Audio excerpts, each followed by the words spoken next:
Povo de Deus, povo da paz e povo do amor, a paz do Senhor. Eu tenho uma pergunta a lhe fazer. O que é que levou Paulo ou Saulo a se submeter da condição de perseguidor a perseguido? O que é que leva tanta gente a ter a sua vida transformada e mudada radicalmente ao considerar o seu passado no mundo? A resposta para essas perguntas só pode ser uma, senão a chamada conversão. E é isso que nós vamos estudar neste momento. Então eu quero que você seja bem-vindo ao nosso canal para mais uma aula da nossa escola dominical.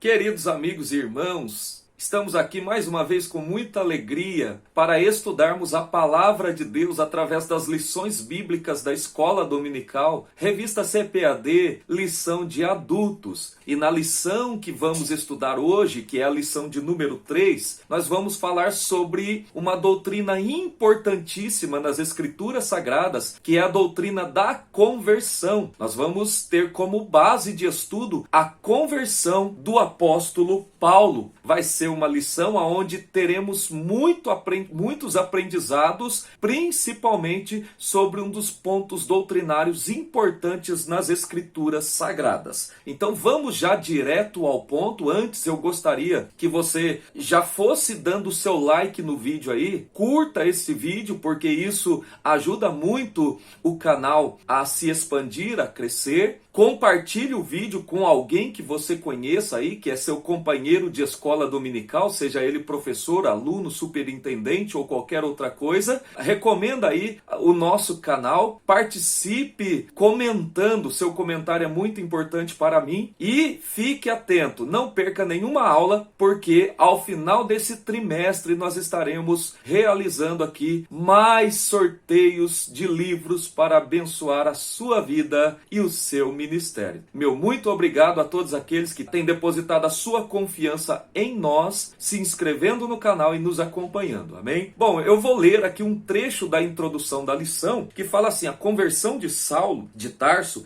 indiscutivelmente foi um dos mais importantes acontecimentos da história do cristianismo. Saulo tornou-se um dos mais célebres defensores da doutrina de Cristo. Isso é indiscutível. A conversão de Saulo, podemos dizer assim, talvez usando uma linguagem de exagero, mas a conversão de Saulo virou o mundo judaico de cabeça para baixo naqueles dias. O apóstolo Paulo, conforme nós estamos mais habituados a chamá-lo, teve esta experiência sobrenatural num momento crucial da sua vida, quando ele estava indo para a cidade de Damasco, na Síria, para perseguir, para prender cristãos que estavam naquela cidade. A partir deste tema, nós vamos estudar a doutrina da conversão. Vai ser uma lição fantástica, aonde certamente nós teremos um crescimento muito grande na lição de hoje, tá bom? Para estudar esta lição, nós temos aqui 3 tópicos. O primeiro fala da conversão de Saulo, um ato da graça de Deus. No segundo tópico, nós vamos falar sobre Saulo e a doutrina da conversão. E no terceiro tópico, nós vamos falar sobre as 3 faculdades interiores transformadas na conversão. No primeiro tópico, eu já quero fazer aqui alguns comentários, né? No primeiro ponto do primeiro tópico, a conversão de Saulo e sua experiência sobrenatural. A conversão é uma experiência sobrenatural, amém? Olha só, eu vou ler alguns trechos aqui do comentário da lição. Primeiramente, em Atos 9:3, Lucas narra a impactante experiência sobrenatural de Saulo no caminho para Damasco. Irmãos, quem nunca aqui, que é leitor das Escrituras Sagradas, já se deparou, está familiarizado com o texto de Atos capítulo 9, que narra como foi a conversão de Saulo no caminho para Damasco. O texto bíblico diz que Saulo conseguiu carta branca, né? Ele conseguiu autorização do sumo sacerdote e dos principais da religião judaica para ir até a cidade de Damasco, para ali perseguir e prender os cristãos, fossem eles homens ou mulheres. Então o apóstolo Paulo ele está indo e no caminho ele vê uma luz resplandecente por volta do meio-dia. Então ele tem um encontro com o Senhor Jesus, aonde ele cai por terra. Essa luz provavelmente causa ali uma cegueira temporária. Jesus dialoga com Saulo, dizendo: Saulo, Saulo, por que tu me persegues? E Saulo pergunta: quem és tu, Senhor? E Jesus responde: eu sou Jesus a quem tu persegues. É interessante este relato da conversão de Saulo.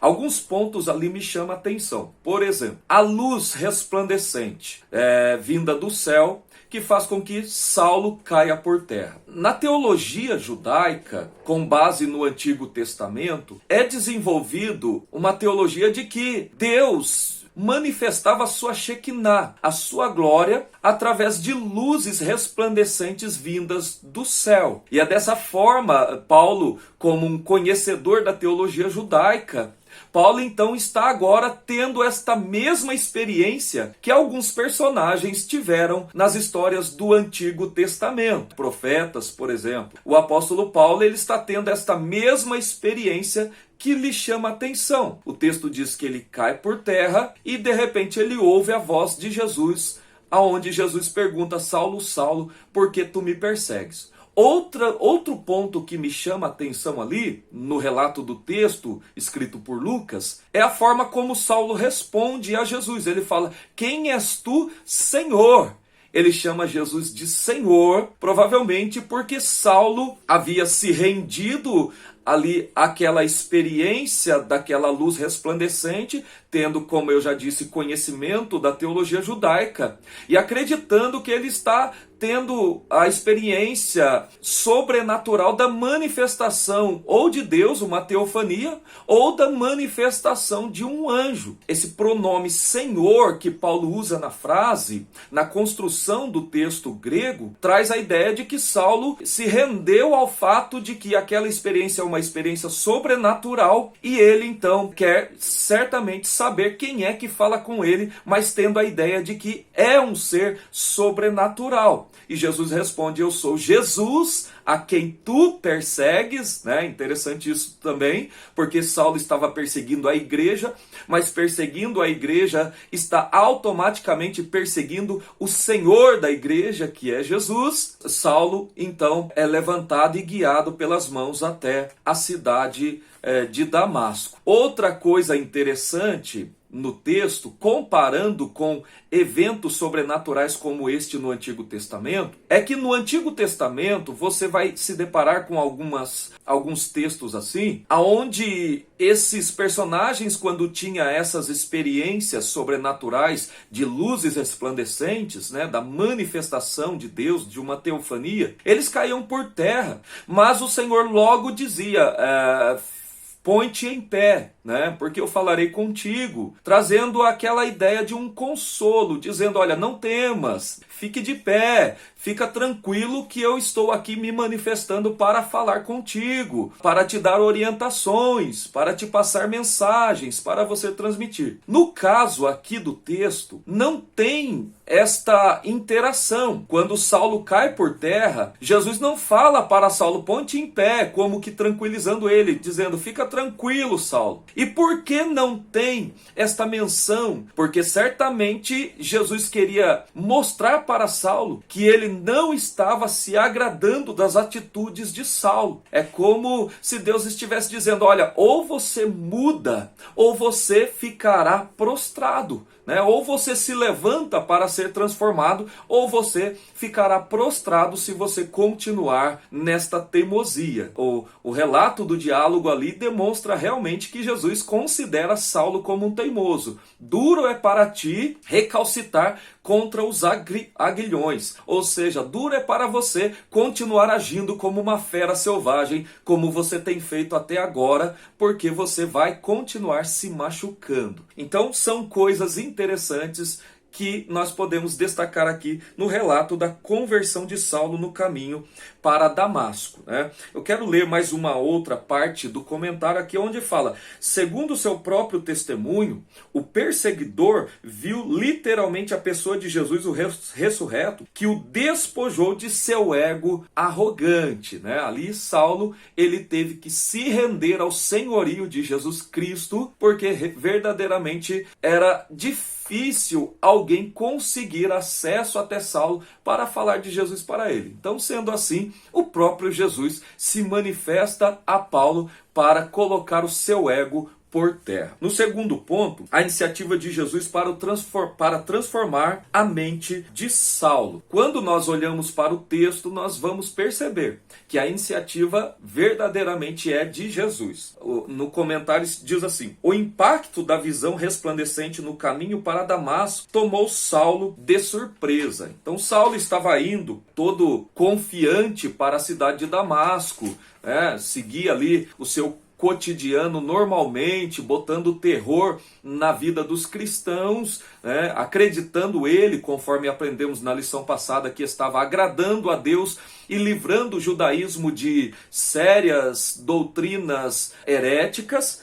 E aí, de repente, ele tem um encontro com Jesus no caminho. Então, dada a dureza do coração de Saulo, o Senhor, ele toma a iniciativa de sacudir a sua estrutura física, psicológica e espiritual, agindo pessoalmente na sua direção. É muito claro no texto, que Jesus toma primeiramente a iniciativa de ter um encontro com Saulo, e ali Saulo se rende a presença de Jesus. No terceiro ponto, a graça salvadora se manifestou a Saulo. Quando olhamos para pecadores hoje, dependendo do seu comportamento, nós temos a tendência a ter uma sede de justiça sobre a vida destas pessoas. Como, por exemplo, um homicida que pratica ali vários homicídios, tira a vida de várias pessoas, Nós, no nosso senso humano de justiça, nós queremos muitas vezes mais que ele pague pelo que ele fez com a sua própria vida. Mas a graça de Deus é abrangente de tal maneira que mesmo o mais vil pecador como Saulo, ele mesmo se considerava o maior dos pecadores porque perseguiu a igreja de Deus,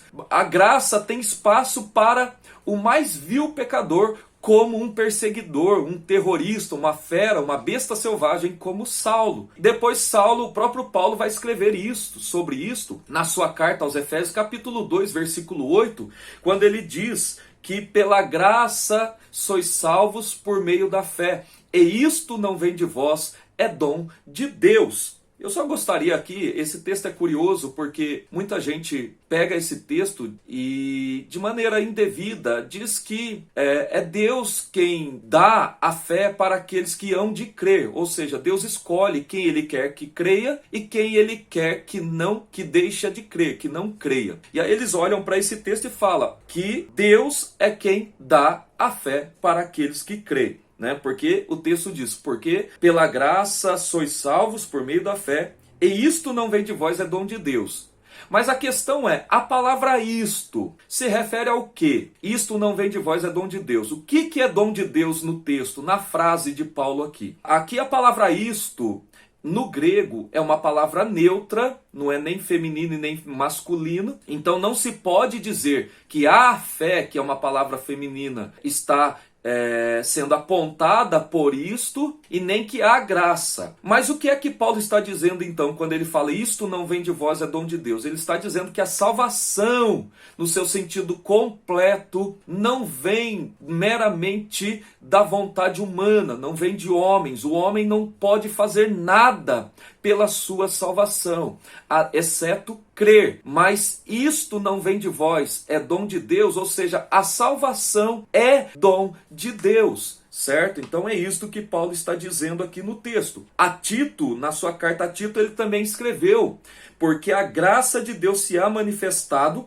trazendo salvação a todos os homens. O convite da graça é para todos os homens, para toda a humanidade. Logo, o ponto de partida da experiência da salvação de todos os homens é a graça de Deus, ou seja, a graça, ela é universal. Porém, o homem precisa crer. E como? Aí a pergunta é, alguém fala assim, mas como é que um morto, porque o pecador ele está morto nos seus pecados, como é que um morto pode tomar a atitude de crer se morto não reage? Aí é onde entra a chamada graça preveniente. O que é isto? É um termo teológico que significa graça preparatória, graça capacitadora. É a graça de Deus que é derramada sobre a vida de todos os homens, que o habilita, que o capacita a responder ou positivamente ou negativamente o chamado à salvação, certo? A salvação, meus irmãos, a conversão, não tem mérito nenhum do homem. Todo mérito vem de Deus. Mesmo aquele que decidiu crer em Cristo Jesus, ele não pode, de maneira nenhuma, se gabar do ato de crer, porque ele só creu, só foi possível ele crer, porque a graça de Deus, aquilo que nós chamamos de graça preveniente, conforme falamos já, a graça de Deus o habilitou a crer. Amém? Não há mérito humano na salvação. Tudo é pela graça de Deus. A graça é favor outorgado por Deus aos pecadores que estão debaixo da sua ira. O apóstolo Paulo ensina que todos, aos romanos, que todos pecaram, todos estavam destituídos da glória de Deus. E assim então, a graça alcança todos os homens, dando-lhe condições de decidir por Cristo. A conversão de Saulo foi mais do que um convencimento intelectual sobre Jesus, Tem muita gente, eu costumo falar que tem muita gente que é convencido, mas não é convertido. A pessoa se convenceu a ser religiosa, mas não se converteu a Cristo. Nós precisamos nos converter e não apenas ter um convencimento intelectual. A conversão de Paulo foi fruto da obra regeneradora do Espírito Santo em sua vida, levando-o a confessar que Jesus era o Senhor e Salvador da sua vida. Amém, meus irmãos? Então, nesse primeiro tópico, nós aprendemos que foi Jesus quem teve a iniciativa de transformar o perseguidor Saulo. Essa conversão se deu pelo impacto de uma experiência sobrenatural. É a maior experiência, a maior e melhor experiência que um homem pode ter na sua vida. Amém? Tópico de número 2, Saulo e a doutrina da conversão. No primeiro ponto nós temos aqui, a conversão se inicia no arrependimento. E o que é arrependimento? A palavra arrepender-se no grego bíblico é a palavra metanoeu.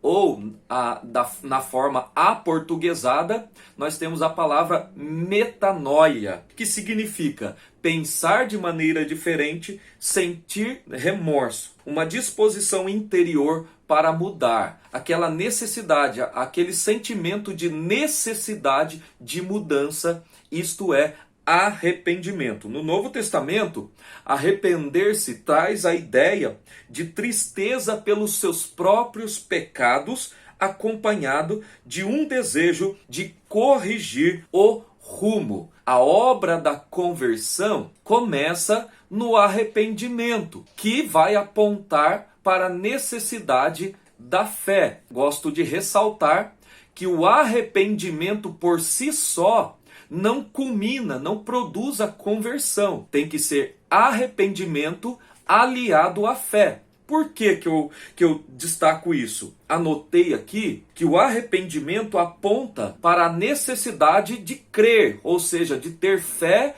em Jesus Cristo, que unidos produz a conversão do pecador. Só se arrepender sem depositar a fé em Cristo não resolve o problema do pecador, porque se ele tão somente se arrepender, pode até mesmo ter uma postura moral melhor, ele pode mudar a sua postura, o seu comportamento moral diante da sociedade, diante dos homens. Mas o que leva o homem à salvação não é a sua boa conduta moral. Nós temos muitos homens religiosos de outras religiões, ou até mesmo não religiosos, que têm condutas morais até mesmo melhores do que muitos cristãos. Isso é fato, isso a gente observa no dia a dia. Homens que não praticam a prostituição, né, são fiéis à sua família, à sua esposa, ao seu casamento. Homens que não praticam roubos, homens que não praticam as imoralidades, homens que não têm vícios e não são cristãos e não têm fé em Deus. Só o arrependimento não produz a conversão, mas o arrependimento, ele aponta para a necessidade de ter fé em Jesus Cristo, para que assim a fé e o arrependimento culmine na conversão do pecador, né? Eu fiz essa anotação também, dizendo que o arrependimento por si só não culmina na salvação, mas aponta para a necessidade de depositar a fé no Salvador, que é Jesus Cristo. A conversão é parte de um processo da salvação do pecador. O comentarista escreveu, eu destaquei essa frase aqui para fazer um breve comentário sobre ela, né? A conversão é uma parte do processo da salvação do pecador. Irmãos, a salvação, ela envolve processos: regeneração, justificação, fé, arrependimento. Nós temos a ideia bíblica de que a salvação, ela se dá em 3 tempos: salvação no passado, salvação no presente e salvação no futuro.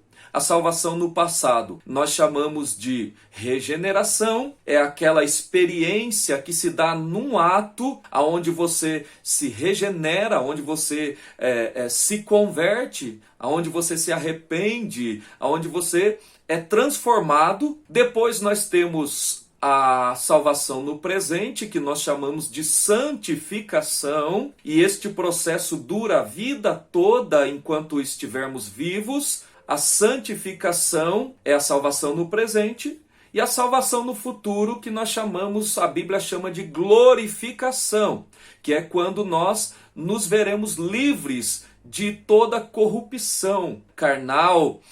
O apóstolo Paulo chama isso de transformação, né? Nós seremos transformados, o que é corruptível se revestirá de incorruptibilidade, o que é mortal se revestirá de imortalidade, e isto é a salvação no futuro, no tempo futuro. Isto ainda há de acontecer. Enquanto isso, nós temos que vivermos em santidade. Amém?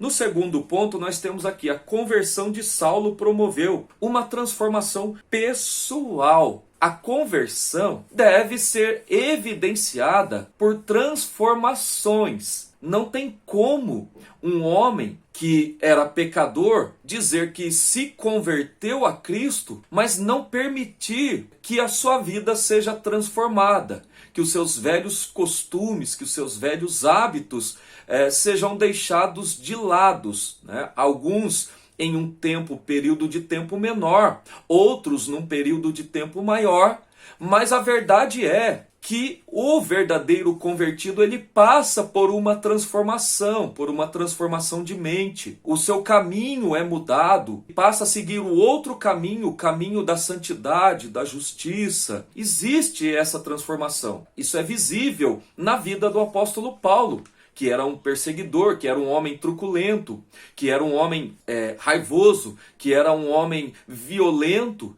E quando ele tem um encontro com Jesus, ele tem a sua vida transformada. Agora aquele homem, aquele personagem como uma besta selvagem que respirava ódio, que respirava ameaças e morte contra a vida de pessoas inocentes. Agora ele já não tem mais este sentimento. Então essa experiência sobrenatural e impactante o fez indagar ao Cristo ressuscitado sobre o que deveria fazer. De uma vontade egoísta e individualista, Saulo demonstra agora completa resignação à vontade soberana de Cristo. Agora, para ele, o que importa é viver para Cristo, é servir a Cristo, é fazer a vontade de Cristo. Então, Paulo passou por esta transformação pessoal, assim como nós também fomos transformados. Quem era você antes de conhecer a Jesus Cristo e quem é você hoje? Agostinho, ele disse uma frase interessante, ele disse assim: eu não sou quem eu gostaria de ser, mas também já não sou quem eu era antes. E assim nós vamos caminhando cada dia mais para uma maturidade espiritual maior. No terceiro ponto, a conversão faz parte da doutrina bíblica da salvação. Irmãos, não tem como ser salvo sem passar pela conversão, sem passar por este processo de salvação.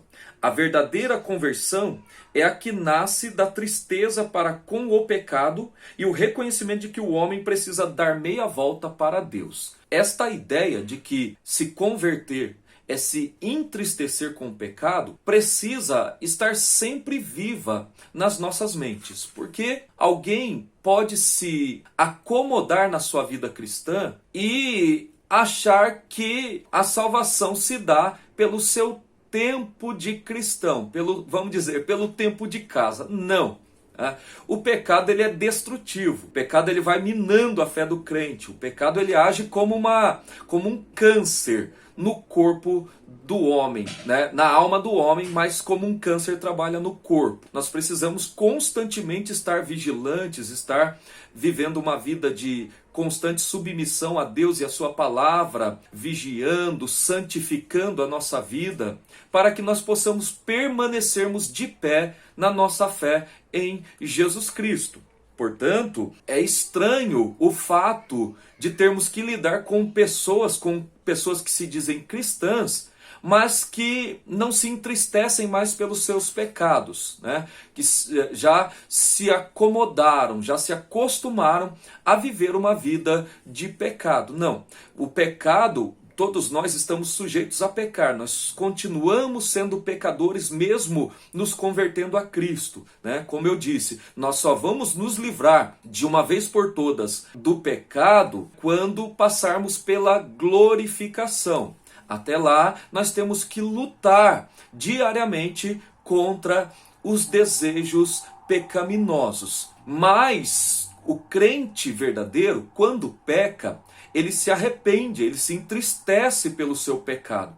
E quando um crente chega ao ponto de não mais se entristecer pelo seu pecado, pode ser que ele já perdeu totalmente a sensibilidade, a voz do Espírito de Deus no seu interior, que faz com que ele se incomode por aquele pecado. É muito estranho um crente, por exemplo, se gabar das suas atitudes pecaminosas, tá bom? Então devemos tomar muito cuidado com isso. É necessário que se faça sempre, constantemente, uma avaliação interior. Como obra de Deus, a conversão é uma manifestação externa da regeneração, operada pelo Espírito no interior do homem, que implica mudança de pensamento, vontade e ação. Uma mudança que altera todo o curso da vida do pecador. Quando nos convertemos, nós passamos a ter os nossos desejos mudados e transformados, as nossas vontades mudadas e transformadas, consequentemente, as nossas ações serão mudadas e transformadas. É muito comum quando aqueles que se convertem na fase da vida adulta, como eu, que aos 18 anos de idade me converti, e muitas pessoas que nos conheciam antes passam a nos observar e chegam a ponto de falar: nossa, como você está diferente, você está estranho, você mudou. Na verdade, é a conversão que está sendo evidenciada exteriormente através do trabalho interior do Espírito Santo em nosso ser. Nós dificilmente vamos perceber esta mudança. Geralmente quem está ao nosso redor é quem percebe. Uma verdadeira conversão revela uma poderosa transformação na vida do convertido. Não tem jeito, irmãos. Se é convertido de verdade, a sua vida vai ser mudada, a sua vida será transformada, o seu comportamento será alterado a partir de uma santificação interna. O Espírito Santo, ele santifica o homem de dentro para fora. Prova disso é o que Paulo escreveu aos Tessalonicenses, no capítulo 5 da sua primeira carta, se não me falha a memória, versículo 23, aonde o apóstolo Paulo escreve numa ordem lógica ali, e que o Deus da paz vos santifique em tudo, em todo o vosso espírito, alma e corpo. Paulo cita em primeiro lugar na ordem, os elementos interiores do homem, os elementos espirituais, espírito, alma e corpo, e depois, em terceiro lugar, ele coloca o corpo, que é o elemento exterior, material, demonstrando assim que a santidade começa de dentro para fora.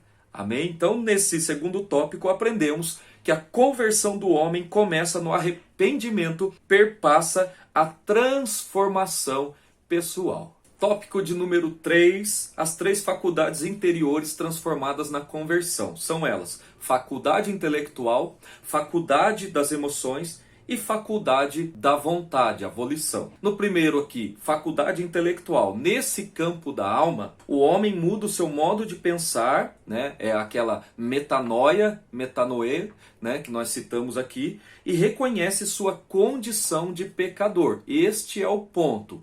A partir disso, ele reconhecendo que ele é um pecador, que ele precisa ter a sua vida mudada, transformada, que as suas mais belas ações não podem lhe promover a salvação. A partir desta faculdade intelectual, deste conhecimento de que ele é um pecador e precisa da salvação, e essa salvação só é possível através da graça de Deus por meio do sacrifício de Jesus Cristo na cruz do Calvário, tem iniciado ali o seu processo de conversão. No segundo ponto, faculdade das emoções. Neste campo da alma, o pecador experimenta uma mudança de sentimentos. Enquanto que na faculdade intelectual ele toma conhecimento do seu estado de pecador, miserável e carente de salvação, agora no campo das emoções ele experimenta uma mudança de sentimento. Ele começa a ter um sentimento que leva ele a ter tristeza pelo pecado,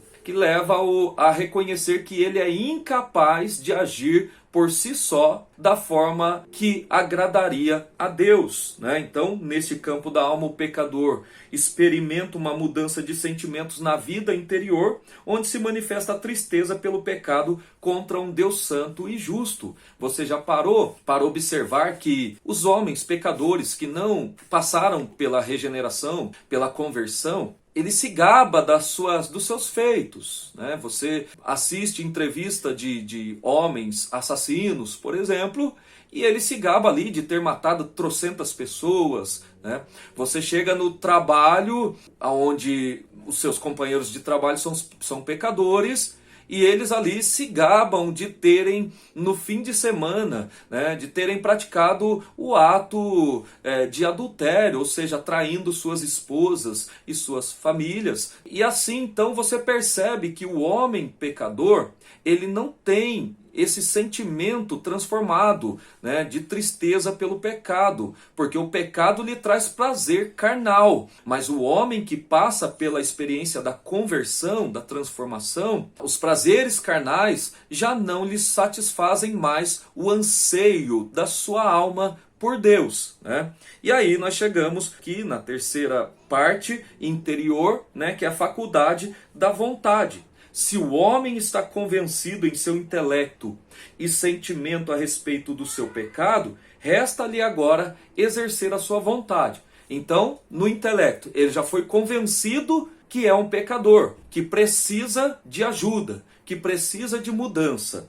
Na faculdade das emoções, ele já percebeu que o pecado lhe causa dor, tristeza, e que ele precisa também de ajuda para poder agradar a Deus, para poder satisfazer a vontade de um Deus santo e justo. E agora ele tem plenas condições de exercer a sua vontade, ou seja, entregando a sua vida a Deus e deixando que Deus lhe transforme, deixando que Deus faça a transformação necessária na sua vida, né? Então, como imagem de Deus, o homem foi dotado de escolher livremente. Com essa frase aqui, nós podemos dizer que todo homem que passa pela transformação, pela conversão, pela regeneração, ele teve a oportunidade de escolher livremente, né? De decidir por si só se ele aceitaria a oferta da salvação ou não. E é importante ensinar isto,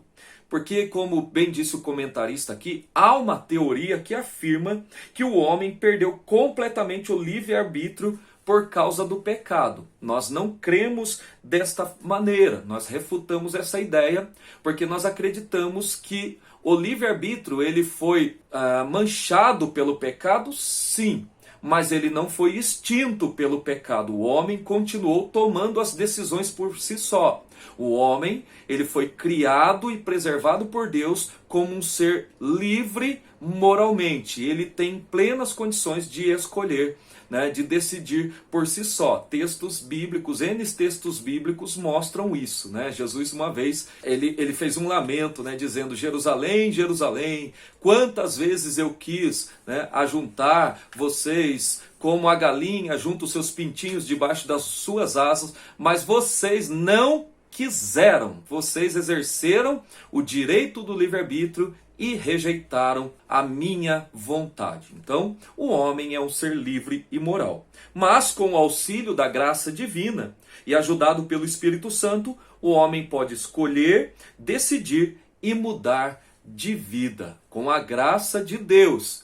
E isso, conforme eu disse, mais uma vez repito, não traz mérito nenhum ao homem. Todo mérito deve ser dado a Deus. Nós somos salvos porque Deus, aprove a Deus manifestar a sua graça, o seu favor imerecido a nós através do sacrifício de Jesus Cristo na cruz do Calvário. Amém? Por isso eu não me canso de dizer, no cristianismo não há espaço para soberbos, para a soberba, para o egocentrismo, porque tudo que nós temos e somos e seremos é resultado da graça de Deus. Amém? No terceiro tópico, então, aprendemos que as três faculdades interiores transformadas na conversão são a intelectual, a das emoções e a da vontade. Amém, irmãos? Então, é uma lição muito importante. A conversão de Saulo foi provocada pelo impacto do resplendor da luz que ofuscou a sua visão e obrigou a reconhecer que não podia mais lutar contra Cristo. A conversão é, portanto, uma obra divina em que o homem responde, a parte do homem é responder com arrependimento e fé. Na conversão, a soberania de Deus caminha de mãos dadas com a responsabilidade humana. Por isso, o arrependimento e a fé conduzem o pecador a ser redimido pelo sangue de Cristo. Amém? Que Deus abençoe em Cristo Jesus. Mais uma vez, dá o seu like aí e compartilhe com alguém este vídeo. Deus te abençoe, fique atento aí, nas próximas aulas falaremos mais do sorteio, como é que você pode participar do sorteio dos livros. Amém? Deus abençoe.